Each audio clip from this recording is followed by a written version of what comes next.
सभी को नमस्कार। देखिए, ये बड़ी दुखद है।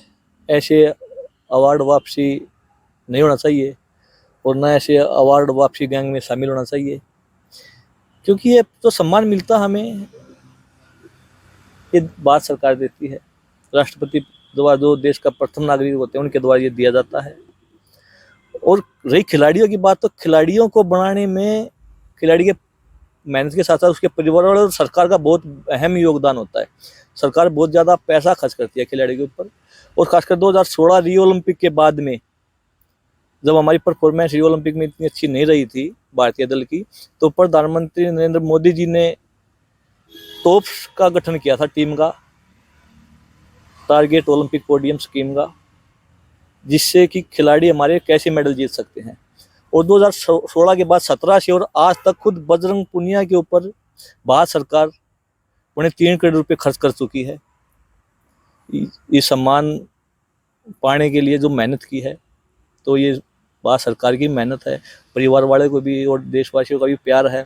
उससे अलग फेडरेशन और टाटा का जो कॉन्ट्रैक्ट हुआ था, टाटा की तरफ से लगभग 3 करोड़ रुपए खर्च हुए हैं।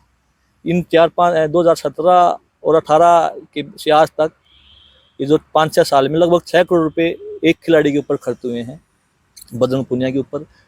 फिर ऐसे अवार्ड वापस करना, पद्म श्री, प्रधानमंत्री आवास के सामने जाके इतने बड़े सम्मान को रोड के ऊपर रखना, ये दुखदायी है। फेडरेशन के चुनाव हो चुके हैं, उसमें 2 आदमी इनके खुद के हैं, प्रेमचंद लोचब जो IRS हैं और रेलवे के अधिकारी हैं, Devendra Kadyan senior vice president. जो नाम इन पहलवानों ने दिए थे, इन्होंने शायद 4 या 5 नाम दिए थे सरकार को कि हमारे इनमें से हमारे आदमी होने चाहिए, तो 2 आदमी एडजस्ट किए गए हैं। अगर आप वैसे देखोगे, लोकतंत्र के तहत देखोगे, तो ऐसा नहीं हो सकता, क्योंकि तो इनकी बात मानी गई थी, सरकार ने इनकी बात मानी है, इनके लोगों को एडजस्ट करवाया है। और ये चाहते हैं कि भाई फेडरेशन, पूरी फेडरेशन में इनका कब्जा हो, तो बिल्कुल गलत है। जो इससे अलग इनकी लड़ाई है वो कोर्ट में है। किसी ने कुछ गलत किया तो उसको उसकी सजा मिलेगी और मिलनी भी चाहिए। दूध का दूध और पानी का पानी होना चाहिए, वो चीज़ अलग है। वो फेडरेशन है, ये 11 महीने बाद भारतीय कुश्ती को दोबारा से नई टीम मिली है। हमें उम्मीद करनी चाहिए कि अच्छा हो, फिर से कुछ गलत ना हो। और पिछले 10-12 साल में हमारी परफॉर्मेंस कुश्ती की देखो तो बहुत अच्छी रही है। उसमें फेडरेशन और सरकार और टाटा मोटर्स जितने भी हैं, तो उनका योगदान तो रहा है, तभी तो हमारे इतने मेडल आए हैं। पर ये जो कल प्रकरण हुआ है, परसों साक्षी मलिक जी ने सन्यासी घोषणा की थी, तो लोग उनका निजी फैसला था, वो चाहती तो और कर सकती, चाहती है सन्यास ले लिया। अगर वो चाहें तो फिर वापस लेकर उसको फिर कर सकते हैं, वो लगेगा कि मैं फिट हूँ तो फिर भी कर सकते हैं, वो उसमें कोई नहीं है। कल पर ये जो प्रकरण हुआ है, ये पूरे खेल जगत के और पूरे देश के लिए ये बड़ा एक गलत मैसेज दिया गया, खासकर क्योंकि खिलाड़ियों की इमेज डाउन होती है। अगर कोई वैसे सामाजिक सेवा करके किसी को पद्मश्री मिलता तो उसकी खुद की मेहनत होती है। कोई लोगों को, गरीब लोगों को खाना खिलाता है, जैसे आप पत्रकारिता करते हो, कोई फिल्मी जगत से, तो उसकी खुद की मेहनत होती है। पर खिलाड़ी को बनाने में तो सरकार का भी बहुत ज़्यादा अहम योगदान होता है। उसी अलग हम खिलाड़ी मेडल जीतते हैं तो सरकार इतना मान सम्मान करती है। अगर आप हरियाणा सरकार की बात करोगे, ओलंपिक गोल्ड के 6 करोड़ हैं, एशियन गेम्स के 3 करोड़ हैं, इतने ज़्यादा पैसे हर महीने पॉकेट मनी 50,000 रुपये तो टॉप्स की तरफ से, जो टॉप स्कीम है उन खिलाड़ियों के मिलते हैं। फिर इस तरीके से ये प्रदर्शन करना, ये राजनीति करना, सुबह दीपेंद्र हुड्डा जी और भूपेंद्र हुड्डा जी से मिलना, शाम को दोपहर बाद पद्मश्री सम्मान है जो वो ऐसे रोड के ऊपर रख देना, शाम को प्रियंका गांधी जी का घर आके मिलना। उसके बाद आज अभी न्यूज आई कि भाई गहलोत हैं, जो राजस्थान के पूर्व मुख्यमंत्री अशोक गहलोत जी, उन्होंने टिकट ऑफर कर दी। जो लड़ाई है, लड़ाई लड़नी चाहिए। जिनकी किसी के साथ कुछ गलत हो तो लड़ाई कोर्ट में है, वो लड़ते रहिए। पर फेडरेशन नहीं बनी है, उसमें इनके भी आदमी है, उसको चलने दीजिए। 11 महीने से सभी पहलवान बड़े परेशान थे, किसी को ये नहीं पता था कि मैं जाना कहाँ है।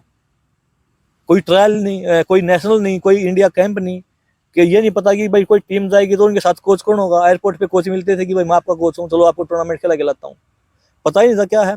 पर अब एक पहलवानों में एक उम्मीद जगी थी कि भाई चुनाव हो गए, अब हम अपने अच्छे तरीके से पहलवानी करेंगे। अगला नेक्स्ट ईयर ओलंपिक ईयर है, जो हमारे खासकर कुश्ती के अंतिम पंगाल ने क्वालिफाई किया है। ये मतलब कुश्ती को बुरे दौर में अब इससे निकलना जरूरी है बड़ा। तो इनकी जो लड़ाई है कोर्ट में लड़ते रहे, उसमें क्या दिक्कत है। इनके साथ गलत हुआ है तो न्याय जरूर मिलेगा। पर ये फेडरेशन से दूर हट के पहलवानों को पहलवानी करने दें, एक अच्छे तरीके से चलने दें। कुछ गलत होता है बीच में तो आवाज उठाइए, उठानी भी चाहिए। आदमशरी अवार्ड उठाना ठीक नहीं। बिल्कुल गलत है, सभी के लिए गलत है। किसी को भी कोई सम्मान देता है, क्योंकि देश का जो राष्ट्रपति होता है, जो प्रथम नागरिक जिसको हम बोलते हैं, वो देता है। और फिर प्रधानमंत्री आवास के सामने ऐसे प्रदर्शन करना, ड्राई टून जिताना कि भाई प्रधानमंत्री से मिलने आए हैं। प्रधानमंत्री बहुत बड़ी चीज होती है, टाइम अपॉइंटमेंट लेनी पड़ती है। देश के जो गृह मंत्री जो और बड़े बड़े हैं, तो वो भी आपस में टाइम लेते हैं कि भाई हमें मिलना चाहिए, हमें टाइम चाहिए। फिर ऐसे प्रदर्शन ये एक प्री प्लानिंग चीजें होती हैं। ये कांग्रेस द्वारा ये पूरा कांग्रेस द्वारा ये तैयार किया हुआ फिलहाल ये है कि भाई किसी भी तरह आप लड़ते रहिए, हम आपके साथ खड़े हैं। कि उससे क्लियर चीजें हो चुकी हैं। भूपेंद्र हुड्डा जी और दीपेंद्र हुड्डा जी सुबह मिलते हैं, शाम को दोपहर को पद्म सम्मान वापस होता है, शाम को प्रियंका गांधी मिलने आती हैं, फिर टिकट ऑफर होती है। मतलब ये अलग दिशा में है, ये कुश्ती से हटके ये अलग जंग आया। पर मैं तो सभी जो कुश्ती प्रेमी हैं, जो पहलवानों से कहूँगा, अपनी मेहनत पे ध्यान दीजिए। फेडरेशन आ चुकी है, कोई समस्या हो तो फेडरेशन में जाइए, कोई गलत तरीके से कोई है तो आवाज उठाइए अपनी।